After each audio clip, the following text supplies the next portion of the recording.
신공항 선정 문제는 우리나라뿐만 아니라 일본에서도 골치 아픈 사회적 이슈였는데요. 여론에 떠밀려 공항을 짓다 보니 불과 25km 반경 안에 무려 공항이 3곳이나 들어선 지역도 있었습니다. 오사카에서 최명신 특파원의 보도입니다.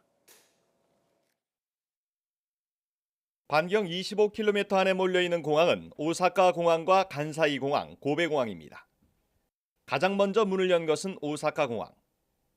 그런데 항공 수요가 늘고 소음 배기가스 문제가 더해지며 신공항을 요구하는 목소리가 커졌습니다. 이에 일본 정부는 새로 간사이 공항을 건설하기로 했습니다. 간사이 공항을 오사카와 교토, 고베 권역을 아우르는 아시아의 대표적인 허브 공항으로 만들겠다는 계획이었습니다. 하지만 고베시 의회가 소음 등 환경 문제를 이유로 공항 건설에 반대하고 나서면서 일이 꼬이기 시작했습니다. 끝내 절충안으로 간사이 공항은 주민들과 갈등이 적은 오사카 센슈 앞바다로 결정됐습니다. 東京という首都圏ではですね、成田空港がそれこそ死者が出るところまでですね、いわゆる紛争があったわけです。その時に当然運輸省航空局はですね、地域の住民含めた合意形成が一番大事だと。 하지만 신공항은 오사카 도심에서 1시간 이상 걸리고 고베나 교토에서도 2시간 가까이 소요되는 등 접근성 논란이 계속됐습니다. 遠さという意味ではちょっと不便ですかね。はい。1時間半ぐらいですね。奈良からやったら。遠いですね。 결국 간사이 공항이 개항하면 문을 닫기로 했던 오사카 공항은 지역사회의 반대로 존속이 결정됐습니다. 여기에 애초 간사이 공항 건설에 반대했던 고베시 의회도 돌연 태도를 바꿨습니다. 도시 경쟁력을 강화하겠다며 새로 공항 건설 유치에 나서 결국 지난 2006년 고베 공항까지 개항했습니다.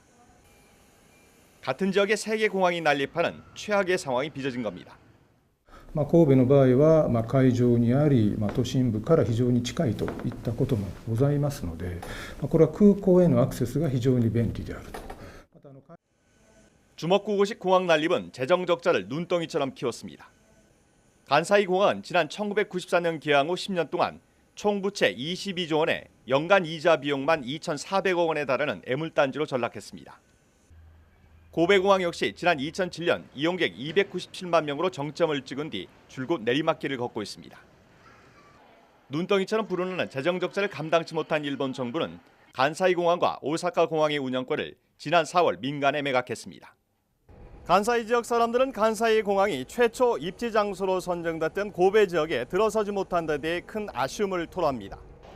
간사이 공항이 20년 넘게 허송세월하는 사이 경쟁 상대인 인천공항은 아시아의 허브 공항으로 우뚝 섰습니다.